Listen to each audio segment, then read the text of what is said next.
The Formed Book Club. Catholic book lovers unpacking good books, chapter by chapter.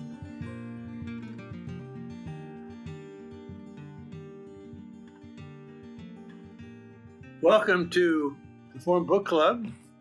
We are continuing in G.K. Chesterton's Orthodoxy. We're on this chapter.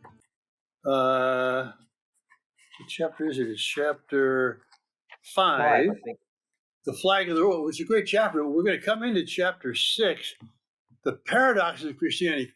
And we want to try and do this kind of quickly, but how can you take a chapter by Chesterton on paradoxes and not spend quite a bit of time? I mean, Chesterton is a master of not just tricky paradoxical sayings, but of deep philosophical paradoxical sayings, which have to do with the reality itself, which is paradox. But anyway, let's start with chapter 5, and I think we're on page 72 or 74. Something like that. 75. We're reconvening at 75. We finished on 74 last time. Well, I don't think we quoted this thing in 73. I won't quote the whole thing. I wish I could, but bottom of the old paragraph there, men did not love Rome because she was great. She was great because they loved her. Yes, and that's a perfect thing to start off on because we're still in this section of, what is the loyalty demanded by love? Does loyalty mean you can never criticize? Does loyalty mean just subservience to whatever that person wants? Or is there a deeper loyalty where, yes, out of love, you can give a criticism, but you have to love the subject you're criticizing. Otherwise, your good advice is actually just something mean, And sorry. I was just going to say, there's another example of this he gives on 76 that I would like to give if you don't have anything before that, Joseph. Well, I have something on 76. I'm now intrigued to see if it's the same quote. Off you go. Well, mine's the one on women in the middle paragraph. In the middle paragraph. So here he's talking about this love and loyalty, and he gives the example of the relationship women have with the people they love. Okay? And he says, some stupid people started the idea that because women obviously back up their own people through everything, therefore women are blind and do not see anything. They can hardly have known any women. The same women who are ready to defend their men through thick and thin are, in their personal intercourse with the man, almost morbidly lucid about the thinness of his excuses or the thickness of his head. A man's friend likes him, but leaves him as he is. His wife loves him and is always trying to turn him into somebody else. Spoken by a woman from personal experience. Yes, I've been married more than 40 years. And I will back up my husband through thick and thin. But boy, at home, do I ever let him know what I think about his leaving the socks on the floor. What did you have on that page, Joseph? Well, actually, what I was going to quote was that wonderful two sentences at the end of that paragraph from which Vivian's just quoted. Love is not blind. That is the last thing that it is. Love is bound. And the more it is bound, the less it is blind. Apart from it being wonderful writing, that basically, I think, what it's essentially saying there, it's the essence of what love is the more it accepts the sacrificial nature of its bond, the more clearly it sees, the more clearly it loves. That basically, if you don't accept the self-sacrificial aspect of love, the bond, right, you're not really loving at all, and you're not really understanding the other person at all because you're motivated by selfishness, by yourself, and not a desire to know the other. So I think this again, love is not blind. That's the last thing that is. Love is bound. The more it is bound, the less it is blind. You only know the other person to the extent to which you are willing to lay down your life for them. Well, I want to go back just one aphorism on politics. The last sentence of the paragraph that begins the page, where Chesterton says, the more transcendental is your patriotism, the more practical your politics. What he means by that is, if your patriotism is imminent, like this is all there is, my country, right or wrong, I'm going to defend my country. That's not practical. But if it's transcendental, where you see yourself as part of the church, part of humanity, part of something big in your country, make all countries great again, in other words, then you got practical policy. You can say, no, we're not going to support that. We're going to criticize that, but we're going to support this. So I think it's a very, very good aphorism. Absolutely. Where next, Joseph? Well, there's quite a lot from the bottom of the bottom paragraph on page 77 to the top of page 79 about suicide. I don't know how much we really have time to read, but he quotes various sort of atheists from his time, William Archer, Ibsen, that basically talk about suicide being a good thing, and the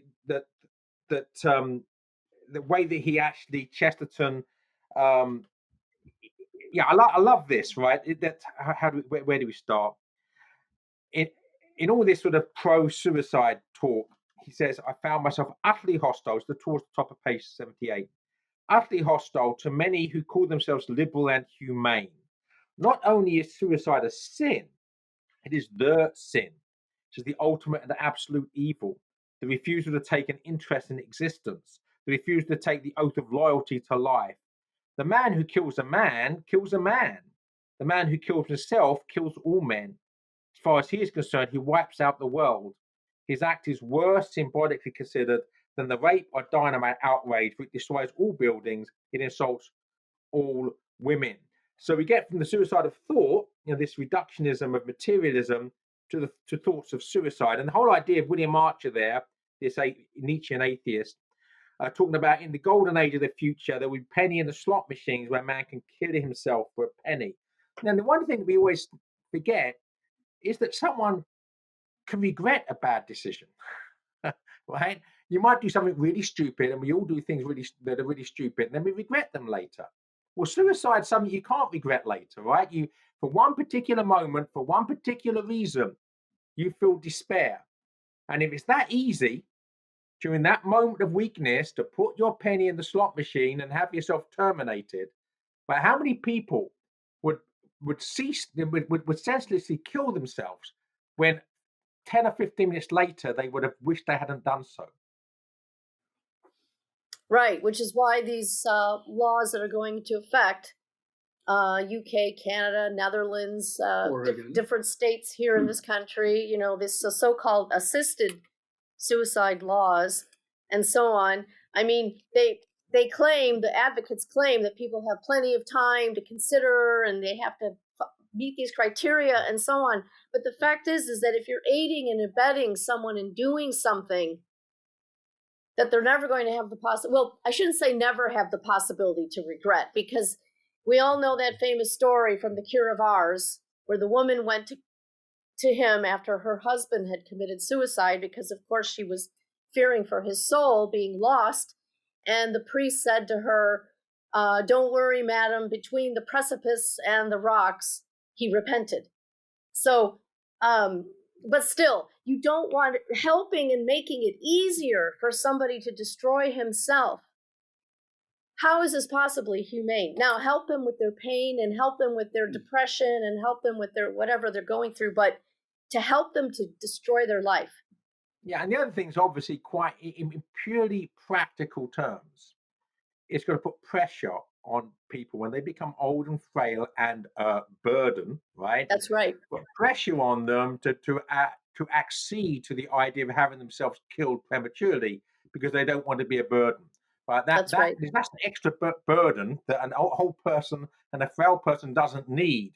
Right? The fact that I really owe it now to my loved ones to commit suicide. And you mentioned having the time to consider before you have assisted suicide. That's actually worse in my view, because if someone is in distress and in pain and picks up a gun and blows his brains out, I mean, that's done in a moment of great stress. Right. But if you plan this out for a month, well, I'm going to go here and, put my time in the slot machine, like you say, and I'm going to help consciously, that's much worse that's kind of cold-blooded suicide, if you right. I And mean, so also, now, I wrote a review today of there's a new book out called Hemingway's Faith, about Ernest Hemingway's Catholic faith, and obviously that was problematic and troubled. And Hemingway, as you may know, committed suicide. He blew his brains out. But for the last several years of his life, he received a very serious head injury in a plane crash. yes, And he was suffering from mental illness. And to what extent was he, in his right mind at the time he did it, right? right. Whereas if someone is methodically discussing the termination of their own life over a period of time, as you say, Father, cold-bloodedly, then here we're talking about, we could certainly think, well, no one wants to accuse Hemingway in his moment of despair and desolation there of committing a mortal sin, because quite clearly he's not in his right mind. But can you say that clearly of someone who spent 2 or 3 months deliberating, discussing it, and thinking about it, and then having it done to them? Right. Yes, the culpability obviously is far greater with the person who's in his right mind planning this out. Yes, that's right. I'm glad you mentioned that, because in an earlier podcast I did mention, there are cases where people they're not mentally in their right mind, and the actions they take don't have the same level of responsibility. Yeah, I mean, I've done film essays for suicides. Yes. I don't remember one in particular, but you just know this person could not have done that in his or her right mind. That's right. You pray for them. Yeah, in fact, Orson Welles says of Hemingway that the Hemingway we knew was not the man who made that decision. Right. Yeah. Onward, Joseph. Lead us. Well, yeah, so the one other thing I want to talk about when we're talking about suicide is this wonderful comparison that Chesterton makes towards the bottom of page 78 between the martyr and the suicide. You got these three thinkers that are trying to say that a suicide is the same as a martyr, and he debunks that. He says, obviously, a suicide is the opposite of a martyr. A martyr is a man who cares so much for something outside him that he forgets his own personal life. A suicide is a man who cares so little for anything outside him that he wants to see the last of everything. One wants something to begin, the other wants everything to end. In other words, the martyr is noble exactly because he confesses this ultimate link with life. He sets his heart outside himself. He dies that something may live. The suicide is ignoble because he has not this link with being. He is a mere destroyer. Spiritually, he destroys the universe. And you can see why Chesterton,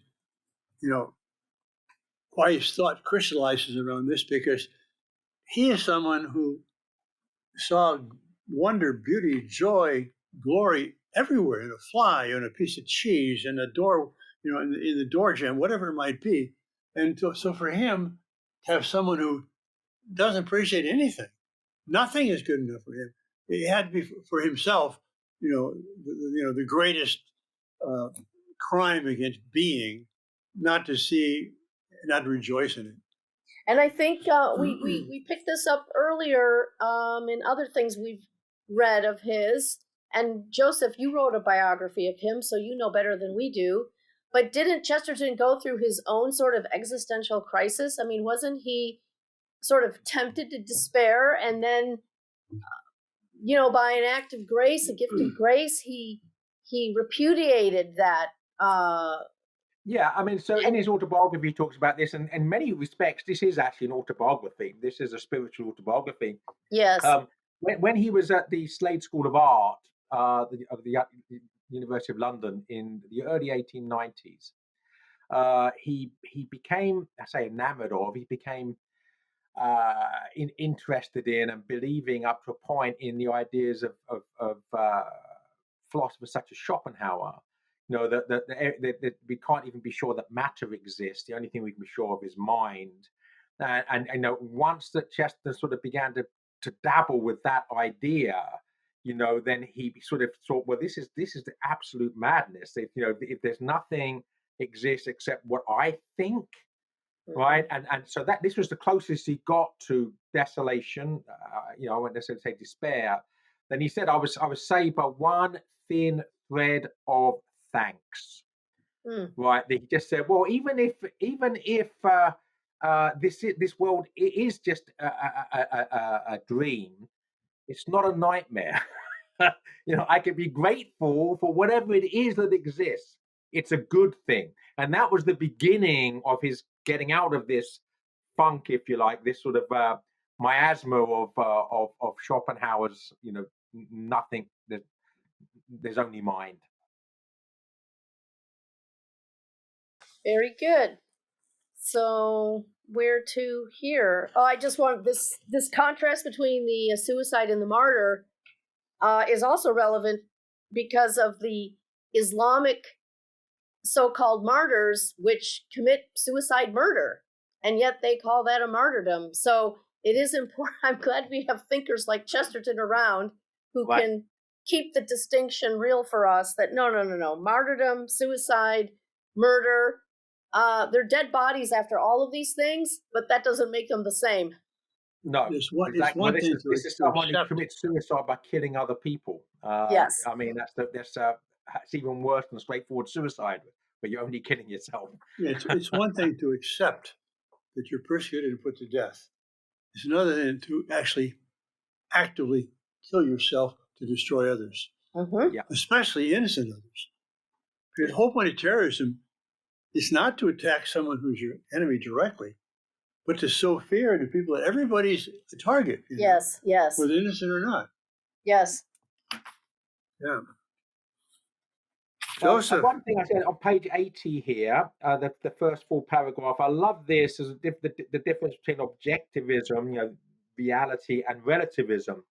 And he says, an imbecile habit has arisen in modern controversy of saying that such and such a creed can be held in one age but cannot be held in another. Some dogma, we are told, was credible in the 12th century, but is not credible in the 20th. You might as well say that a certain philosophy can be believed on Mondays, but cannot be believed on Tuesdays. You might as well say of a view of the cosmos that it was suitable to 3:30, but not suitable to 4:30. What a man can believe depends upon his philosophy, not upon the clock or the century. If a man believes in unalterable natural law, he cannot believe in any miracle in any age. If a man believes in a will behind law, he can believe in any miracle in any age. And this is sort of the foundation of what C.S. Lewis gets from Chesterton, mostly from The Everlasting Man, but also from this, I'm sure, what Lewis calls chronological snobbery, the whole idea that, that the past is ignorant because it's the past. Whereas, of course, philosophers such as Plato and Aristotle and Aquinas and Augustine saying that this is true, and they demonstrate that it's true. Right? It's nothing to do with the age in which they live. Yes, you have covered all that I underlined in those pages. Thank you, Joseph. Well, I would only qualify this one thing here, this view of the cosmos. So, I mean, the story of Genesis, where the waters above the firmament and this and that. I mean, a lot of that imagery was based on how they actually did view the cosmos. And just because we have other knowledge that they didn't have about where the waters are, this does not alter a philosophical view or a religious view that there's a creator, that the creator has intention and purpose to what he does, and therefore my life has meaning and everything has meaning. That's a good distinguo, Vivian. Obviously, some beliefs are rooted on a misunderstanding, but that's applicable to every generation, and we could have a discussion about. Well, except he says such a creed can be held. Some dogma, we were told. It was never a dogma that the earth created in 7 days, or there was a firmament. No, I pointed out this view of the cosmos. You might as well say of a view of the cosmos that it was suitable to 3:30. So I'm just qualifying view of the cosmos. If you get down to the particulars of particles and okay, fine, that can change with knowledge. But a view of the cosmos as being an intentionally created by the creator versus a random self-making meaningless mess, those two views of the cosmos have nothing to do with the particulars. And right. throughout the entire Bible, Old and New Testament, the sun is spoken of as rising. That was never a view of the cosmos. Correct. That was an expression of the phenomenology which they saw. Right. And it's still correct today. We still talk about it. When's sunrise tomorrow? We don't say, when's the earth going to turn another quarter turn, you know? Right. But the example I chose with the waters of the firmament and stuff like that, that really was, that's not a data point that you're supposed to take as science. Anyway. Yes, no, I agree. I have no issue with that. Bottom of page 81. I know we can get through this still today, but he talks about this 2/3 of the way down the page. Of all conceivable forms of enlightenment, the worst is what these people call the inner light. Of all horrible religions, the most horrible is the worship of the God within. And again, let's have a look. I don't want to read all of this, but Christianity came into the world first in order to assert with violence that a man had not only to look inwards, but to look outwards, to behold with astonishment and enthusiasm a divine company and a divine captain. The only fun of being a Christian was that a man was not left alone with the inner light, but definitely recognized an outer light, fair as the sun, clear as the moon, terrible as an army with banners. So again, this is, in our age, the self-help religion, do-it-yourself spirituality, egoism, posing as profundity, selfishness, posing as spirituality. As Chesterton says, I think, is it in this book earlier, I think, that the self is more distant than any star. If we worship our own inner light, we're actually getting lost in the dark. On page 82, this other objection to alternate religions about natural religion becoming unnatural, I thought that was such a keen observation. In the middle of the paragraph on 82, nature has another side, which experience and sin are not slow in finding out. And it is no flippancy to say of the god Pan that he soon showed the cloven hoof. The only objection to natural religion is that somehow it always becomes unnatural. That's beautiful. So, let's face it, you start worshiping nature, and next thing you know, you're in a bacchanalia, with all kinds of, things going on that aren't natural. And so that too is another one of these pushbacks on this, which was in his time as well as ours, this trying to find illumination without Christianity. Well, let's go back to paganism. Let's go back. Let's go to Buddhism. Let's go to all these other things. And he just has such a clever, humorous way of kind of pushing back on those things. At the end of that paragraph here, because sexuality is sane, we can all go mad about sexuality. If that's not prophetic, what is? Mere optimism had reached its insane and appropriate termination. The theory that everything was good had become an orgy of everything that was bad. In other words, if you don't believe in original sin, you don't believe in mortal sin, you can do what you like, and if you do what you like, you end up with the hedonism that destroys life, right? That brings in abortion and all the other stuff we see here, the culture of death. Is a consequence of this optimism, this idea that no, we're all good. There's no such thing as original sin. There's no such thing as sin, right? You just do your own thing, man. And then what happens when you do your own thing is you ruin everybody else's life and your own into the bargain. So lose-lose. Yes, the other aphorism related to that, just above what you quoted there and below what you quoted, Vivian, the mere pursuit of health always leads to something unhealthy. Are we experiencing that? Yeah. I mean, there's so many examples I can give from the past year, where that is absolutely true. It's the problem with ends and means, when you start, when you get those twisted around. When you make the means the end, yes, you lose the end, but you also lose the means. You do. So because everything has to be oriented toward our ultimate end, and now that means we choose. That's what the gift of spiritual wisdom is, right? Seeing rightly the things of this world. So let's pursue health. Let's vaccinate everybody. Let's shut things down. Let's make sure no one can move more than 6 feet from someone else. Oh, that's great. What happened from that? Pretty much economic and familial disaster. Anyway.